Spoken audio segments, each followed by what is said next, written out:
Allah kami yang hidup. Semua yang dengar firman Tuhan sama-sama katakan amin. Puji nama Tuhan. Silakan duduk Bapak Ibu Saudara yang saya kasihi. Saya menyapa semua shalom. Ya, bahkan Bapak Ibu Saudara yang ada di rumah menyaksikan lewat live streaming Facebook, kami juga menyapa selamat beribadah kita pada pagi hari ini.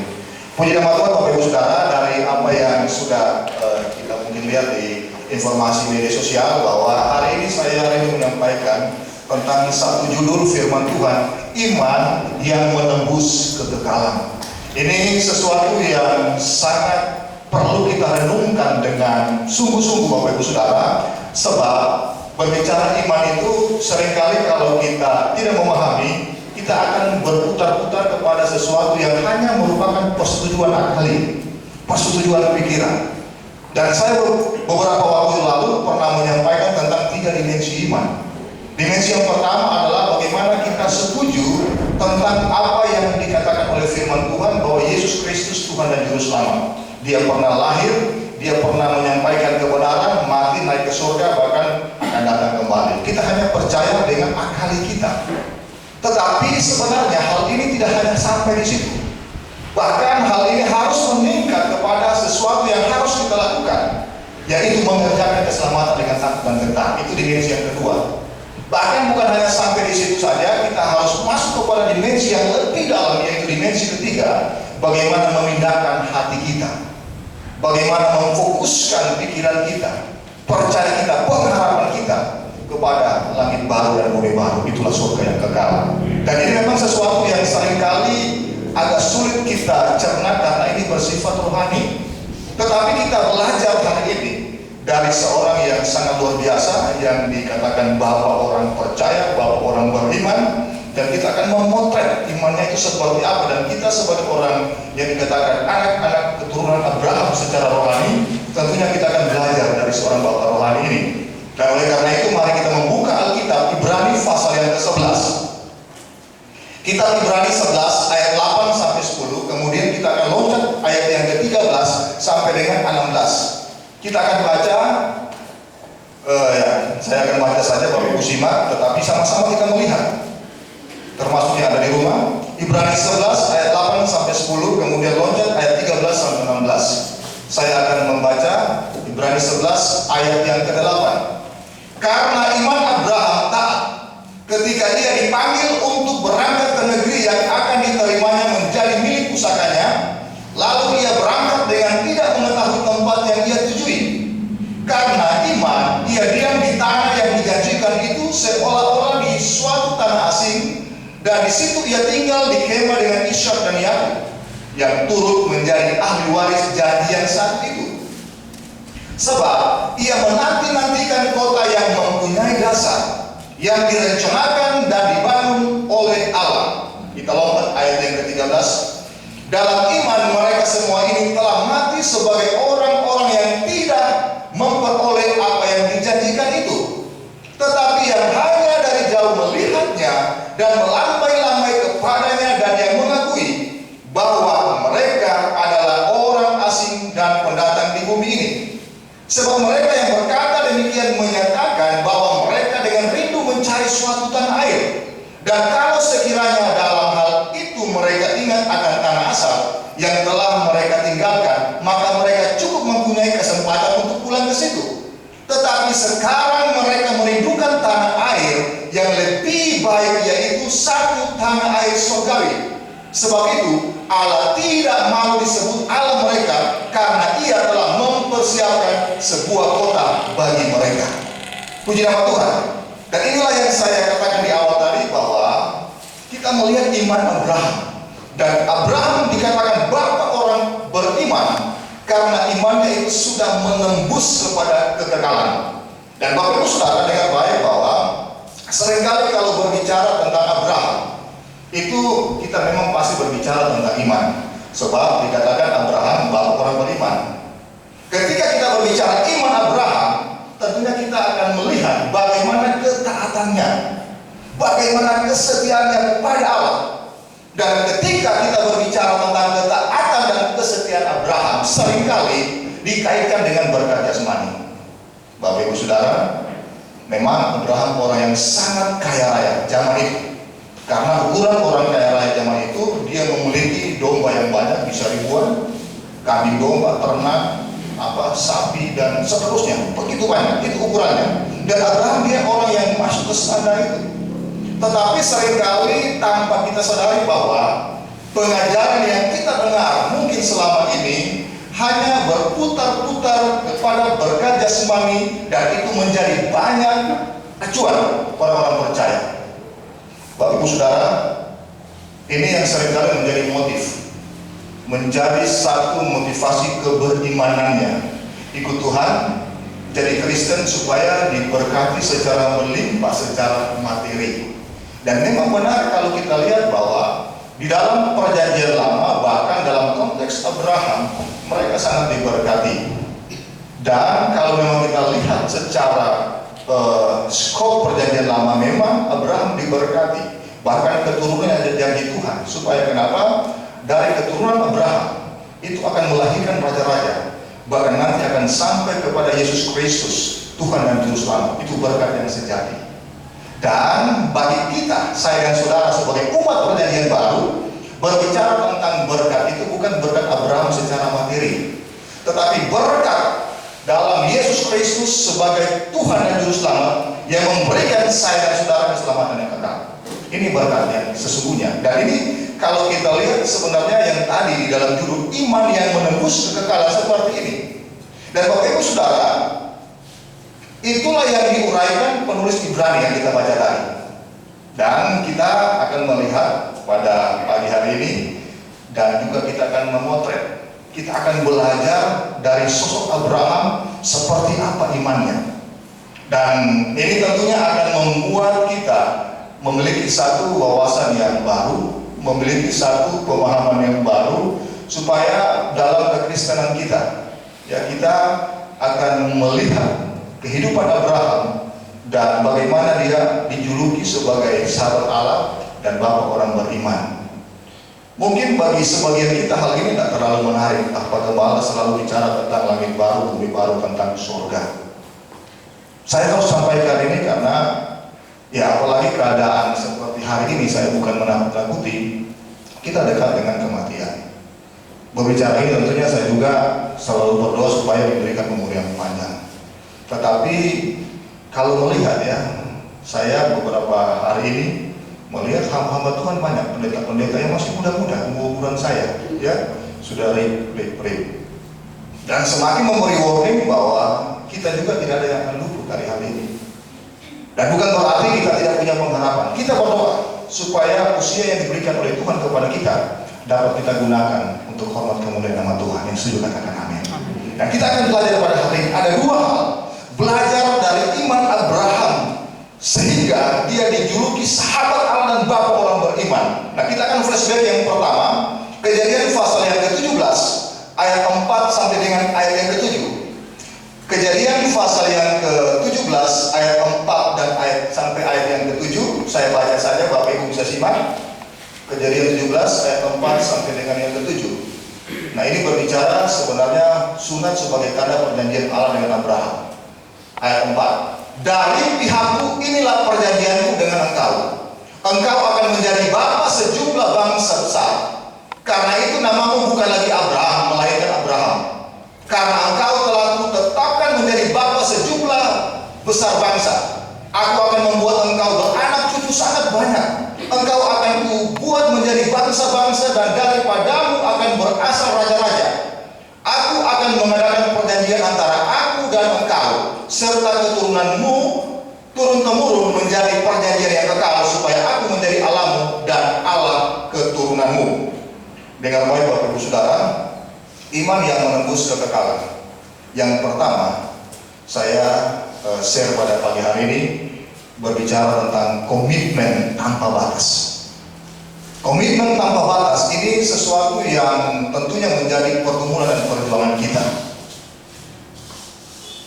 Kembali kita melihat di ayat yang keempat tadi bahwa Tuhan berkata begini di dalam Kejadian pasal yang keempat ayat 17. Dari pihakku inilah perjanjianku dengan engkau. Bapak Ibu Saudara, sangat menarik bahwa Di dalam Alkitab Tuhan banyak berbicara perjanjian. Dan kalau kita lihat bahwa Alkitab kita itu terdiri perjanjian lama dan perjanjian baru, ya. Dan kalau kita lihat perjanjian lama seringkali berbicara kalau penebusan itu pengorbanan memakai darah binatang. Perjanjian baru dari Kristus. Sebenarnya itu hanya sarana kalau kita memahami tentang misalnya darah domba dan darah Tuhan Yesus. Tetapi tujuannya adalah bagaimana Tuhan dia mengikatkan diri dengan kita ciptaannya. Ketika Tuhan mengikatkan diri, dia mau bahwa kita harus menjadi mitra, harus menjadi partner yang setara dengan dia berbicara perjanjian. Dan perjanjian ini saling mengikat. Dan ini sangat luar biasa kalau kita pahami, sehingga ketika kita ada di dimensi iman yang ketiga, kita tidak tertuju lagi kepada kebendaan. Bukan berarti kita tidak perlu materi, bukan berarti kita tidak perlu uang, bukan berarti kita tidak perlu segala sesuatu tentang kebutuhan. Tetapi kita sudah melampaui jauh ke depan, karena manakala kita fokus kepada iman seperti Abraham, seperti apa yang dikatakan oleh Tuhan Yesus yang 1 Matius 6 ayat 33, kita akan mendapatkan segala sesuatu, akan ditambahkan. Amin. Kenapa? Karena kita sudah fokus kepada kerajaan Allah dan kebenarannya. Inilah iman Abraham. Dan sangat luar biasa Bapak Ibu Saudara, ketika Tuhan berjanji, dari pihakku inilah perjanjianku. Dan Bapak Ibu Saudara, saya pernah jelaskan ini sudah ulang-ulang tentunya, tapi dari saat ini dari perspektif yang lain. Perjanjian itu selalu berbicara tentang darah, covenant. Ya, saya lama kerja di bank, jadi saya tahu apanya covenant. Covenant itu perjanjian dua pihak.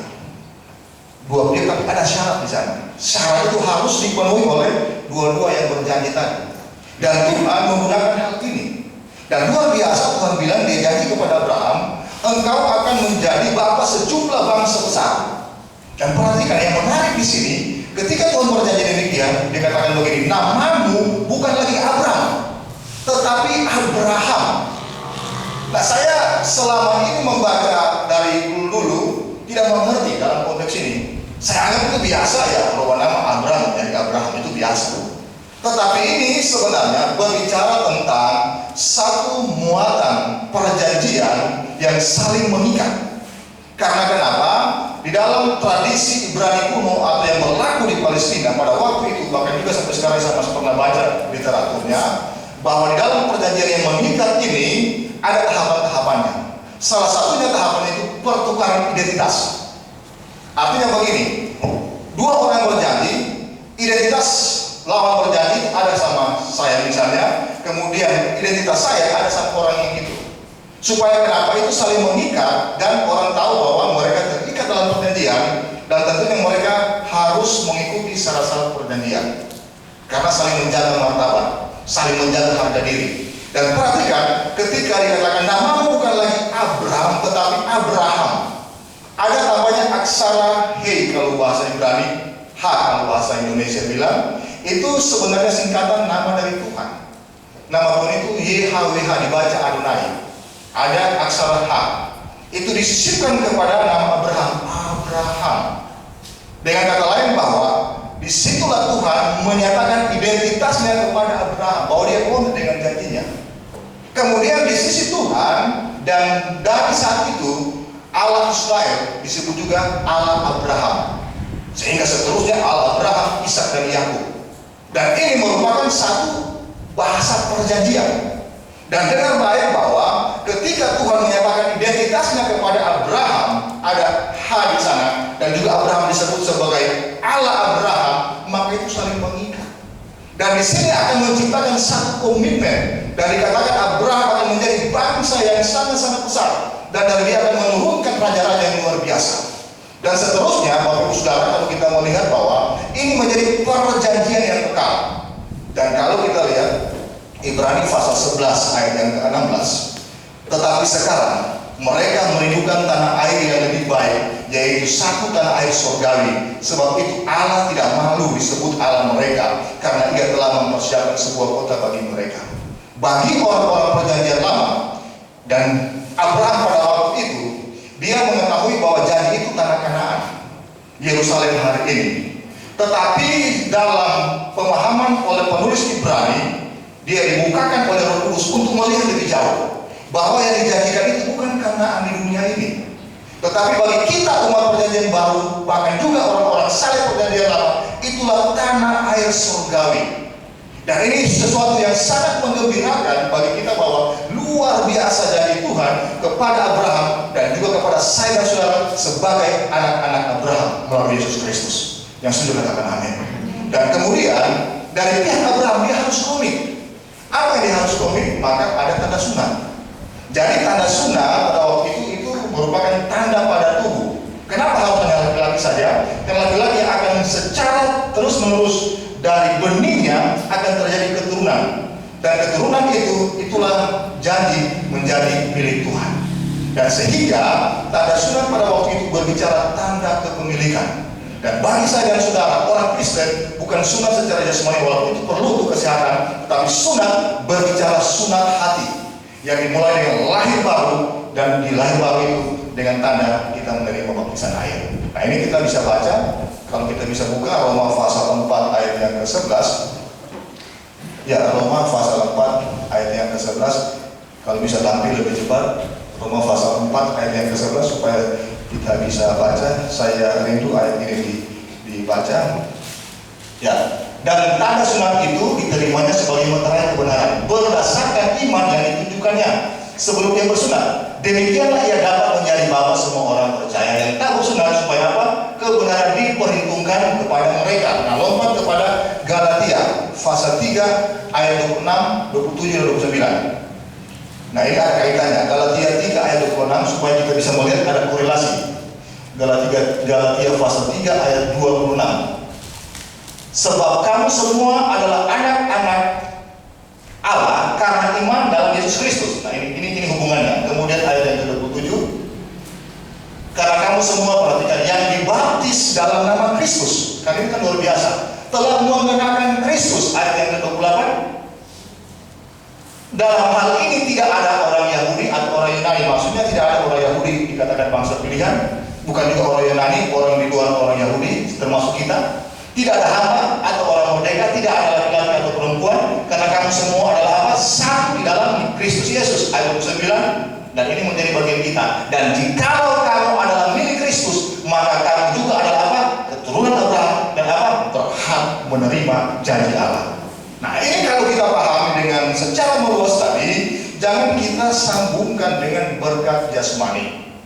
Ada yang bertanya, masa penggembala tidak perlu kita diberkati? Nanti akan saya teruskan, karena saya tadi bilang bahwa ini merupakan satu hal yang melekat secara otomatis. Dan perhatikan Bapak Ibu Saudara, ini perjanjian lama. Dan kemudian tanda tadi bagi wanita Sarai, Tuhan bilang begini, Sarai jangan namakan lagi dia Sarai, tetapi Sarah. Yang memang kurang dalam Alkitab bahasa Indonesia, Sarai jadi Sarah, tidak ada huruf H-nya. Padahal kalau dalam terjemahan King James Version bahasa Inggris atau bahasa Ibrani itu ada aksara H.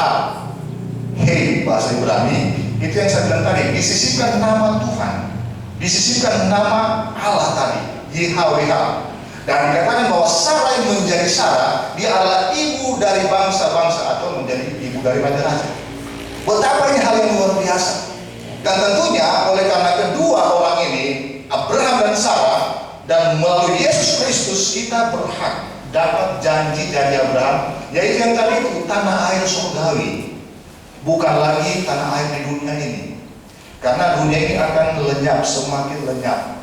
Ya, kemarin saya ngeri juga lihat kejadian di antara jalan Palopo dan jalan ke Toraja. Ya, bagaimana jalan itu putus oleh karena tanah yang ada bangunan itu ambruk, rumah tak ikut, hancur-hancur di bawah.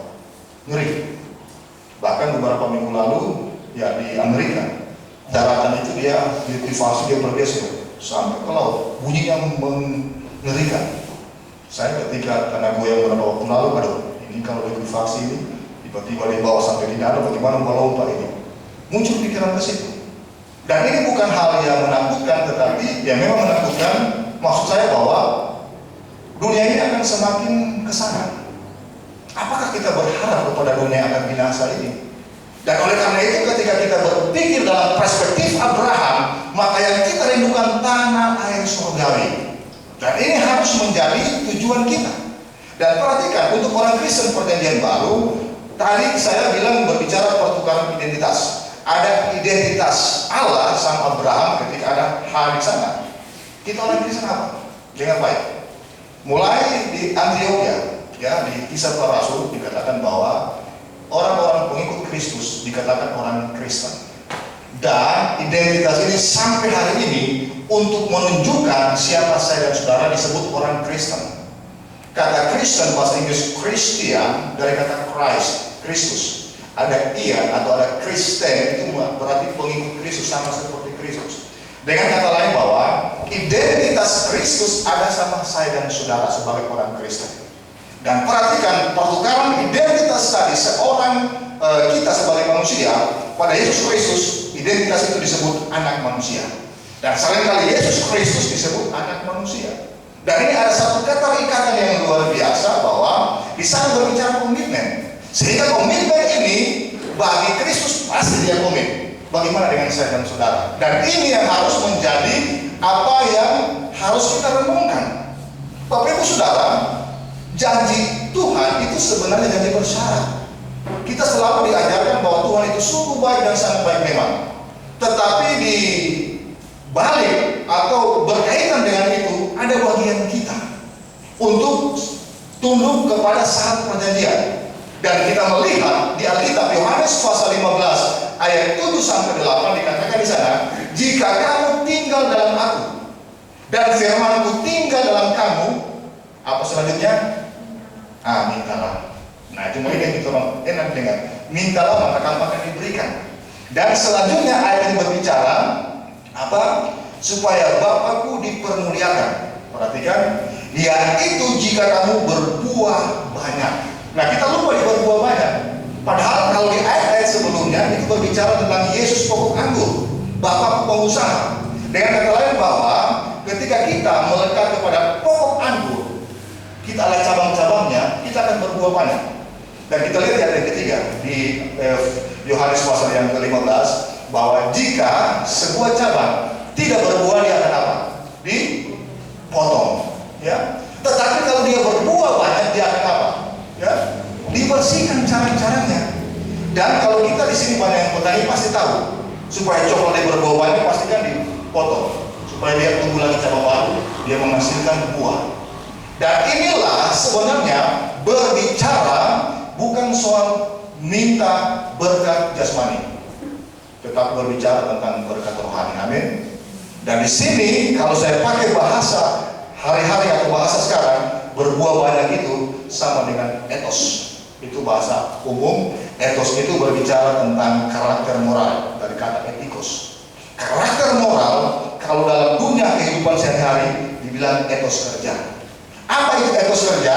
Sebuah nilai yang didasarkan pada kerja keras dan ketekunan. Nah, kalau sudah berbicara ini, di situ kita akan masuk bahwa sebenarnya berkat jasmani yang tadi saya bilang mengikuti, manakala kita memiliki buah yang banyak, etos kerja. Dan sangat disayangkan bahwa berbicara etos kerja dalam kehidupan yang real itu hanya banyak dimiliki terutama orang-orang non-Kristen. Kita lihat orang Jepang, kita lihat orang di Tiongkok, mereka banyak tidak percaya Tuhan. Tetapi mereka luar biasa dalam berkat jasmani. Kenapa? Karena mereka punya etos kerja. Saya seringkali suka mendengarkan Jerman, ya, dia punya grup Alibaba, termasuk orang terkaya di Asia, dari orang yang susah sekali. Tetapi luar biasa etos kerjanya sehingga dia bilang itu harus pada perencanaan. Dan sebenarnya potensi ini diberikan seluruh manusia dan dibukakan rahasianya bagi orang percaya. Tetapi yang sangat ironis bahwa orang percaya tidak menangkap ini sebagai satu berkat. Hanya terbius dengan perkataan-perkataan dari mimbar, kita percaya saja Tuhan akan memberkati walaupun dunia resesi, kita resesi. Itu menyesatkan, ya. Dan hari ini terbukti ketika banyak perusahaan, banyak orang-orang yang berjatuhan, ya, kata-kata ini hanya sebagai sesuatu yang tidak membangun, tapi dengan baik. Alkitab sudah membukakan rahasia bagaimana untuk kita memiliki iman seperti Abraham yang menembus kepada kekekalan, dan tentunya dalam kefanaan ini pun juga kita pasti menerima berkat Tuhan. Dan disitulah berbicara tadi buah yang banyak, itulah etos kerja. Pertanyaan, ciri-ciri orang etos itu yang bagaimana? Artinya orang yang punya etos kerja. Saya banyak membuka referensi, ada beberapa hal yang saya singkat. Yang pertama, orang yang punya etos kerja, orang yang menghargai waktu. Nah ternyata orang yang menghargai waktu ini, kalau kita bandingkan, coba lihat orang-orang yang menghargai waktu, pasti mereka lebih baik daripada orang-orang yang tidak menghargai waktu. Macam-macam. Misalnya, ya, kita janji sesuatu kepada mereka dengan suatu waktu, kemudian kita tidak tepati. Kita sudah mengurangi. Kalau kita misalnya seorang usahawan dalam bidang jasa ataupun juga barang, orang akan pindah kepada supplier atau pelanggan yang lain. Kenapa kok kita tidak menghargai waktu? Nah, betapa luar biasa. Dunia pun menuntut hal ini. Padahal ini merupakan prinsip etos kerja yang berbicara tentang buah. Saya banyak belajar hal ini tentunya karena ya sebelum saya terjun dalam pelayanan memang saya di dunia kerja sampai hari ini, dan ini sangat penting, waktu. Betapa banyak waktu yang dibuang oleh orang-orang Kristen sampai hari ini tidak digunakan secara maksimal. Hanya habis di main game, bisa semalaman, hanya habis di pelesiran, bukan tidak boleh, tetapi banyak waktu hanya terfokus kepada hal yang sia-sia. Saya sendiri, ya waktu itu bagi saya sepertinya 24 jam itu terlalu kurang. Karena kenapa? Ya ada waktu sedikit saya membaca. Dengan dunia hari ini gadget bisa gampang akses, dulu sendiri saya pasti membaca. Bukan chattingan, ya memang juga sering juga ada juga chattingan, tapi saya banyak membaca perkembangan. Kenapa? Untuk mengupgrade ya tentang potensi pemahaman kita. Karena dunia sementara berpacu hari ini. Betapa waktu sangat penting. Kemudian ciri yang kedua lagi dari orang yang punya etos kerja yang berbuah banyak, dia punya mentalitas bersih. Artinya orang yang ikhlas dalam bekerja. Banyak orang bekerja yang tidak ikhlas, mentalitasnya tidak bersih. Dia seorang katakanlah aparat ya yang dipercayakan oleh negara, tapi dia gunakan jabatannya untuk motivasi yang lain. Saya seringkali kalau berurusan di tempat-tempat tertentu ya, yang saya tahu itu pekerjaannya. Tetapi ketika dia melakukan keikhlasan, kelihatannya ikhlas. Tetapi ada sesuatu minta ini ya, sehingga sesuatu yang harusnya biaya sekian jadi melambung tinggi. Bagi orang Kristen, jangan gunakan hal yang seperti ini. Jangan gunakan model yang seperti ini. Saya bekerja dalam kepercayaan keuangan, sangat menyadari hal ini ya. Ketika hanya sebuah jasa, orang memberikan tanda jasa di amplop, saya bilang bukan bagian saya. Bagian saya sudah digaji oleh perusahaan. Saya tidak perlu lagi menerima ini. Dan hal ini bagi orang kebanyakan dianggap kebodohan. Karena kenapa? Sehingga dalam dunia pekerjaan ada dikotomi, ada tempat basah, ada tempat kering. Ternyata tempat basah ini banyak yang basah-basah dengan hal yang tidak sejalan dengan firman Tuhan. Dan saya mau katakan bahwa ketika kita mempunyai bidang yang dipercayakan oleh Tuhan, mari kita berbuah di sana dengan memiliki mentalitas bersih. Amin. Ini sangat penting. Entah apapun kita, bahkan sebagai aparat penegak hukum, bermain seperti ini sangat gampang untuk menciptakan sesuatu kepentingan pribadi di sana. Tetapi kalau kita punya ciri orang yang berbuah, kita akan punya mentalitas yang bersih. Belum lagi berbicara tentang komitmen. Nah, memang ini kaitan dengan komitmen yang tanpa batas. Buah lagi yang berikutnya juga bagaimana tentang pendirian yang konsisten. Jangan sampai harga diri kita dibeli ya oleh sesuatu nilai-nilai dunia. Saya senang di antara jemaat yang punya usaha tidak gampang dibeli, misalnya dengan nota kosong ya di dalam berusaha. Supaya kenapa? Nota kosong yang harusnya harga misalnya katakanlah 100.000, nanti dia isi sendiri 150.000. Oh, dia sudah up ya, markup 50%. Nah, ini kan kelihatannya itu hal biasa. Tetapi ini sesuatu hal yang sangat-sangat prinsip. Bagaimana kita bisa berbuat banyak? Ternyata di dalam hal yang seperti ini yang bagi dunia sudah dianggap hal yang sangat kampungan, bagi Tuhan itu mempunyai satu penilaian yang luar biasa. Dan saya mau mengatakan bahwa kalau kita praktekkan hal ini di dunia nyata, berkat itu akan mengikuti, orang akan melihat bahwa kepercayaan itu sungguh sangat luar biasa, tidak bisa diukur dengan uang.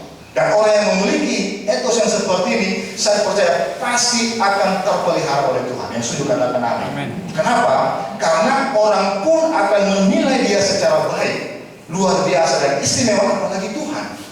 Dan tentunya Tuhan itu akan menilai kalau kita mempraktekkan segala sesuatu yang kelihatan oleh dunia ini. Saya memang belum sempurna, tapi dengan mempraktekkan hal ini, saya banyak mendapatkan berkat yang luar biasa yang tidak bisa diukur dengan uang.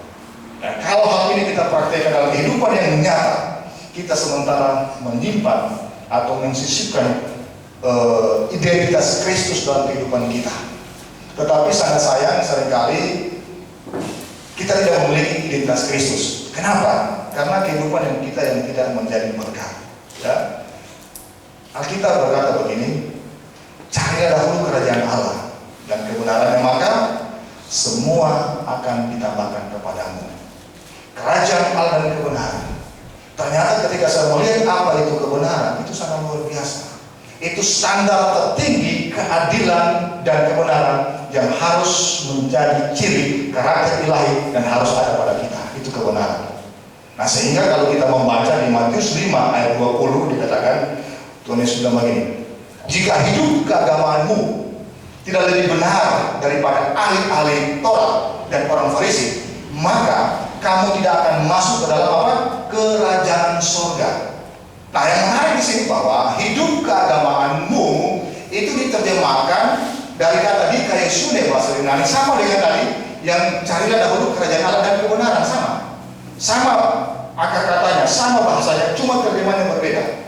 Oleh karena itu, di sini perlu ditekankan bahwa yang dimaksud dengan hidup keagamaan adalah keadilan, kebenaran menurut standar Tuhan Yesus yang harus kita praktekkan juga. Dan kalau kita lihat di sini dikatakan kita tidak akan masuk ke dalam kerajaan surga. Betapa tinggi standar itu. Dan mungkin kita bertanya, bukankah kita sudah dibenarkan? Bukan karena kita berbuat baik, tapi karena kasih Tuhan. Betul, keselamatan Tuhan anugerah. Tapi berbicara kebenaran standar ilahi, kita ini orang Kristen merupakan ahli waris tentang kerajaan surga dan bukan hanya langit baru dan bumi baru. Ada eksklusivitas, ada keistimewaan di sini. Itu namanya eksklusivitas. Saudara bilang lagi ini. Ya. Ini sangat menarik Bapak Ibu Saudara, dan standar ini harus kita miliki sehingga banyak orang percaya tidak melakukan hal ini. Berbuah banyak, kita perlu berbuah banyak. Dan berbuah ini bukan soal berbuah tentang sesuatu yang sifatnya ada berkat secara materi, bukan. Itu berbicara karakter. Ya. Dan disitulah dalam karakter ini berkat Tuhan akan mengalir. Bapak Ibu Saudara, seorang yang berusaha, coba kalau kita pernah dibohongi, mungkin itu satu kali, masih diampuni 2 kali, pasti kita tidak akan pernah percaya orang ini. Ya, pasti tidak. Kenapa? Karena ya itu, ketika dia tidak bisa dipercaya, dia sementara menghilangkan berkat Tuhan sendiri. Saya pernah ditipu teman sendiri, ya, ini sudah lama, 8 tahun yang lalu. Kalau sekarang saya ketemu, saya sudah ampuni dia. Ya, dia pinjam ban mobil, itu ban keserek. Dia bilang cuma 1 hari. Ketika dia 1 hari, saya tunggu tidak muncul. Bagi saya ban keserek itu, karena saya sering keluar kota, itu sangat berarti bagi saya. Mungkin harganya cuma sekitar 500.000, ya. Tetapi bagi saya sangat berarti kalau tiba-tiba saya butuh. Saya tunggu tidak muncul. Di telepon dia tidak balas, dia tidak angkat. Wah, saya marah sekali. Saya SMS. Saya bilang muka mainan, tolong mau taman seberapa, ya, kau bikin begini bagi kita. Saya marah. Tapi sudah berapa lama? Mungkin sudah 5-10 tahun ketemu. Ya, saya sudah lupakan. Ketemu di satu tempat makan di Palu, dia traktir makan saya. Ya, dengan ibu pada waktu itu, ya, kami sudah seperti biasa ulang. Tetapi yang saya katakan di sini bahwa seringkali kita menghilangkan berkat kita hanya karena kepercayaan. Dan ini sangat penting. Dan oleh karena itu bahwa identitas Kristus sama kita disebut sebagai orang Kristen, kita harus jaga dengan baik. Amin. Karena Kristus juga menggunakan identitas kita sebagai apa? Anak manusia. Dan kemudian juga dalam ikatan perjanjian itu, kalau perjanjian lama ada tanda sunat sebagai kepemilikan. Perjanjian baru itulah baptisan. Dan perhatikan bahwa tanda baptisan itu bukan tanda masuk surga. tetapi tanda kepemilikan. Tanda masuk surga adalah ketika tanda kepemilikan itu hidup dalam kehidupan kita. Walaupun kita sudah dibaptis berapa kali pun, kalau hidup kita tidak mencerminkan Kristus, sia-sia iman kita. Bukan berarti baptisan tidak penting, karena kita harus dimeteraikan oleh Kristus. Dan ketika dimeteraikan, maka ada tanda Kristus dalam kehidupan kita, maka tanda itu kita harus buktikan dalam kehidupan kita. Bapak Ibu Saudara, ini berbicara tentang kesaksian hidup yang harus menjadi berkat, karena ada tanda. Dan ini merupakan satu proses yang panjang dalam kehidupan kita, ketika bagaimana kita menjadi sama seperti Kristus. Mungkin sebagian besar kita yang nonton televisi lihat baru-baru ini seorang katakanlah preman yang ditakuti di Indonesia, ya, yang bernama John Kay. Saya ketika melihat dia ditangkap lagi oleh karena perselisihan dengan keluarga sama-sama dari Maluku Tenggara, banyak orang membuli karena kenapa dia sudah bertobat. Beberapa waktu lalu pernah diwawancarai akhir bulan Desember sebelum dia bebas bersyarat, diwawancarai oleh King Eddie. Dia ceritakan pertobatannya, bagaimana di penjara dia stres, kemudian dia ketemu dengan firman Tuhan, yaitu yang tadi Matius 6 ayat 33. Itu dia bertobat. Carilah dahulu kerajaan Allah dan kebenarannya, maka semua akan ditambahkan kepadamu. Dia pernah diwawancarai oleh Pendeta Gilbert dalam Kamu Hebat, bisa dilihat. Dan saya juga terharu di situ. Dia juga terharu menangis menceritakan masa lalunya. Tetapi tiba-tiba minggu lalu, ya, oleh karena persoalan tanah dengan keluarganya, Nuske, dia ditangkap lagi. Banyak orang membuli, oh munafik, apa segala macam, pura-pura. Saya tidak melihat begitu. Walaupun mungkin memang pembelaan daripada pengacaranya, yaitu bukan dia yang suruh, itu inisiatif mereka. Tetapi dalam pembuktian memang benar bahwa itu ada juga keterlibatan daripada John Kay.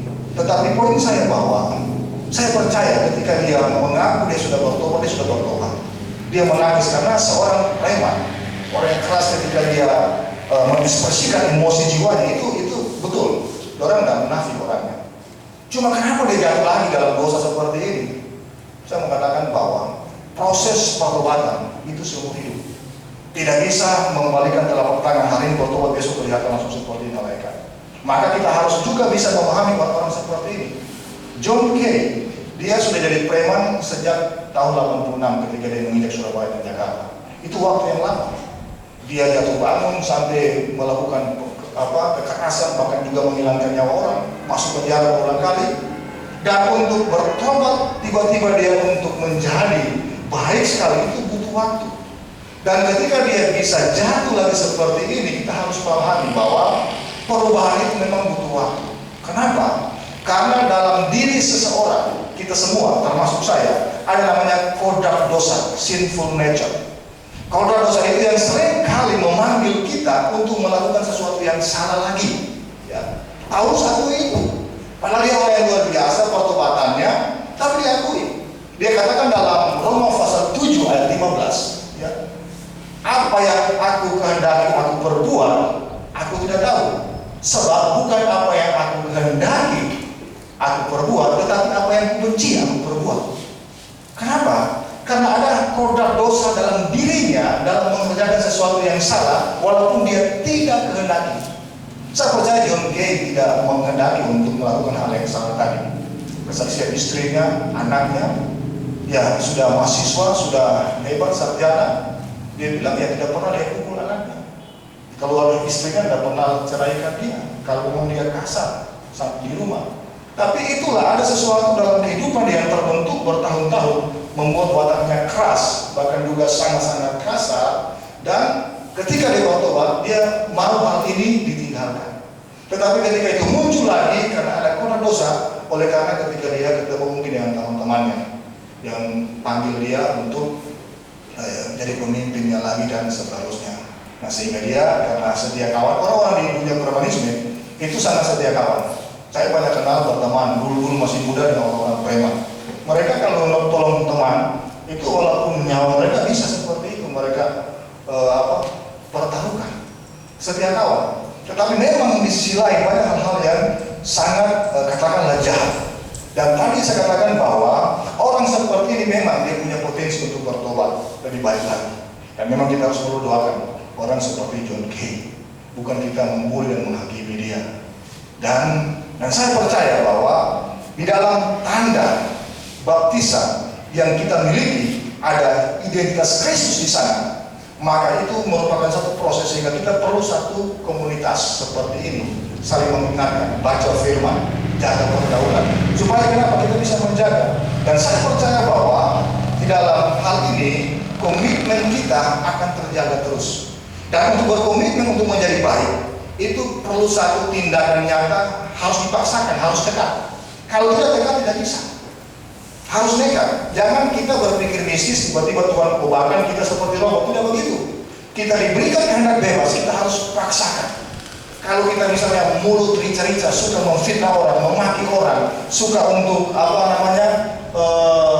menjatuhkan orang, kita robah pelan-pelan supaya kita tahu bahwa kita bisa berubah. Dan ada hamba Tuhan bilang bahwa perubahan itu kita harus evaluasi bukan hanya per hari. Nanti malam kita berdoa, Tuhan ampuni saya. Ketika kita melakukan kesalahan, per detik, menit, kita langsung perbaiki. Tuhan saya salah, saya minta ampun. Supaya kenapa kita terus diperbaiki. Sehingga apa yang Tuhan inginkan sebagai partner perjanjian, yaitu komitmen kita, itu akan kita jaga terus. Manakala kita jaga terus, dengan sendirinya dalam usaha kita, manakala kita ada di dunia kerja, kita akan dilihat orang akan percaya kepada kita. Manakala kita ada dimanapun juga, orang akan melihat kita, orang akan melihat ada satu kesaksian yang menjadi berkat, sehingga kita mendapatkan kepercayaan, dan disitulah juga berkat akan mengikuti kita. Amin. Komitmen tanpa batas, ini yang sangat perlu. Kemudian yang kedua, ya kita langsung ke Ibrani pasal 11 tadi. Ibrani pasal 11 ayat 8 sampai dengan yang ke-10. Saya kembali membaca hal ini. Karena iman Abraham taat ketika ia dipanggil untuk berangkat ke negeri yang akan diterimanya menjadi milik pusakanya, lalu ia berangkat dengan tidak mengetahui tempat yang ia tujui. Karena iman ia diam di tanah yang dijanjikan itu, seolah-olah di satu tanah asing, dan di situ ia tinggal di kemah dengan Ishak dan Yakub yang turut menjadi ahli waris janji yang satu itu. Sebab ia menanti-nantikan kota yang mempunyai dasar, yang direncanakan dan dibangun oleh Allah. Poin yang kedua, iman menembus kekekalan, yaitu percaya tanpa akhir. Dan dalam hal ini saya beri dulu kecil lagi, dari Ur Kasdim sampai Kanaan surgawi. Bapak Ibu Saudara, kalau kita membaca hal ini, kita tentunya harus melihat keseluruhan teks. Dari Ibrani pasal 11 ayat 1 dibilang begini, iman adalah dasar dari segala sesuatu yang kita harapkan dan bukti dari segala sesuatu yang tidak kita lihat. Garis bawahi segala sesuatu. Dan seringkali segala sesuatu ini menjadi dasar cara berpikir kita yang keliru. Dan di dalam praktek kehidupan iman sehari-hari, manakala kita membutuhkan sesuatu, kita main mengklaim, ya, Tuhan saya butuh mobil, saya klaim dalam nama Tuhan Yesus ini milik saya. Dalam mulai bayangkan di otak, ya, mulai bayangkan di pikiran, bayangkan, kan begitu pernah diajar loh, beriman. Ya saya pernah baca bukunya, pernah ikut training yang lagi malah. Ya, bayangkan, kamu bayangkan mobil apa misalnya yang tipe terbaru, katakanlah apalagi sekarang yang lagi top ya, yang untuk yang biasa, expander misalnya tuh, bayangkan expander begini ada di depanmu, bayangkan percaya terima akan terima, kelihatannya benar. Tetapi ini namanya pikiran positif, bukan iman. Iman berbicara penundukan akan kehendak Tuhan.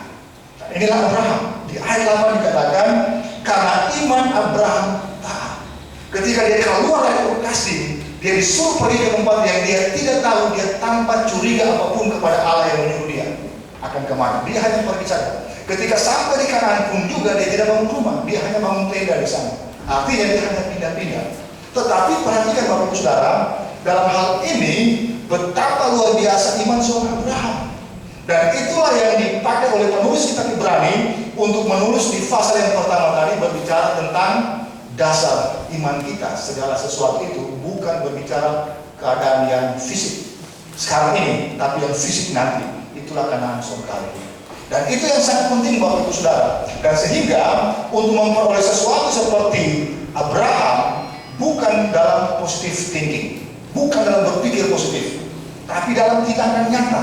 Kenapa? Karena segala sesuatu itu bagaimana kita menundukkan diri kepada kehendak Allah. Dengar baik, Abraham ketika dia dipanggil, dia sangat-sangat taat. Dia mengikuti apa yang Tuhan perintahkan. Coba bayangkan Bapak Ibu Saudara, kalau kita di posisi Abraham, ya, Abraham itu dia tinggalkan Ur Kasdim.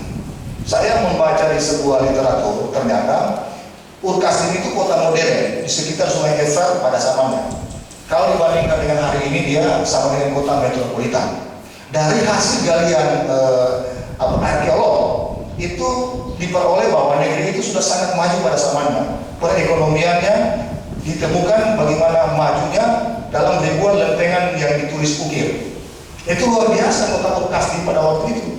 Dan Abraham dia mau tinggalkan hal ini sebagai musafir dengan tujuan yang tidak jelas, tapi hanya karena ketaatan dia.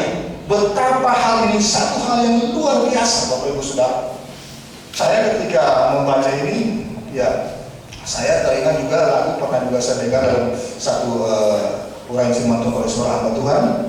Ada lagu lama yang bilang begini, tersembunyi ujung jalan, hampir atau masih jauh, ku dibimbing tangan Tuhan ke negeri yang tak ku tahu. Bapa ajar aku ikut, apa juga maksudmu, tak bersangsi atau takut, beriman teguh. Nah itu iman Abraham itu, ya, tersembunyi ujung jalan. Iman Abraham betapa luar biasa. Bapak Ibu Saudara, ketika melihat hal ini, saya melihat bahwa Abraham ini dia punya jangkauan pandang yang sangat jauh. Jujur bagi saya ini tidak mudah, ya. Siapa sih tidak ingin di dunia ini kita butuh tempat yang wajar, ya, tempat tinggal, kendaraan, ya kita itu wajar, sangat manusiawi. Tetapi poinnya di sini bahwa bagaimana untuk kita punya jangkauan yang pandang yang jauh ke depan untuk mempunyai sesuatu dasar, yaitu bukan di dunia ini. Dan kalau kita punya pandangan jauh, dasarnya bukan di dunia ini, maka segala sesuatu yang melekat kepada kita pasti akan gunakan untuk hormat kemuliaan nama Tuhan. Amin. Ketika engkau berkarir, katakanlah sebagai seorang pegawai, pasti ingin jabatan yang lebih tinggi. Tetapi tujuan bukan hanya itu. Karena orang yang tujuannya jabatan yang tinggi dengan motivasi yang bukan punya jangkauan pandang jauh ke depan, itu pasti nilai diri. Apa itu nilai diri? Ya supaya dianggap hebat, supaya diakui. Sehingga dalam pekerjaannya dia pasti menggunakan cara-cara yang duniawi untuk kepentingan dirinya sendiri. Tetapi kalau orang itu dia punya jangkauan pandang ke depan, jabatan sebagai amanah, dia akan bekerja dengan baik sebagai sebuah pelayanan. Saya kalau bekerja itu serius dengan sepenuh hati. Dan seringkali banyak orang salah tangkap. Karena saya bekerja di lembaga keuangan, orang berkira bahwa saya butuh sesuatu sehingga dikasih amplop. Saya bilang itu bukan bagian saya, ya. Bagian saya ada gajinya. Kalau itu ya tetap saja lakukan kewajibanmu tepat waktu, itu sudah membantu. Nah kalau orang lain dianggap sebagai satu tempat pasang. Nah ini sesuatu yang keliru. Sehingga banyak orang-orang percaya yang tidak menjadi berkat di marketplace oleh karena kenapa? Melakukan hal-hal yang keliru seperti ini. Saya tidak anggap salah kalau kita berkarir dalam dunia bisnis, silakan. Kita mau berbisnis apapun, tetapi jangan memakai cara-cara dunia. Jangan memakai cara-cara yang merugikan orang lain atau dengan tujuan untuk nilai diri. Tapi kalau tujuan mencari berkat, dengan kita mempunyai usaha yang baik, kita memperkerjakan banyak orang, kita menopang banyak orang, itu sangat-sangat luar biasa. Tentunya mempermuliakan nama Tuhan. Banyak orang juga yang di dunia agrobisnis misalnya, ya, ketika dia punya usaha yang luar biasa, bukan untuk kemuliaan nama Tuhan, tapi untuk persaingan. Sebab di sana ini dia akan bersaing, dia katakan ya saya lebih hebat daripada dia. Dia masih beli Auto Avanza, kita sudah Innova. Dia cuma Innova, kita sudah apalagi yang lebih hebat lagi. Misalnya ini contoh. Karena berbicara persaingan. Tetapi kalau kita melihat bagaimana tentang teologi Abraham di dunia hari ini, saya ingat satu statement bilang begini, ya, jadikanlah tempat kerjamu sebagai tempat misi, ya. Be your workplace as your mission place. Jadikan tempat kerja sebagai tempat misi. Engkau bekerja di bidang apapun juga, itu jadikan misimu untuk memperkenalkan Kristus di mana engkau berada. Dan saya percaya hal inilah kita menjadi orang yang memiliki jangkauan panjang jauh ke depan dan mempermuliakan nama Tuhan. Dan disitulah kita punya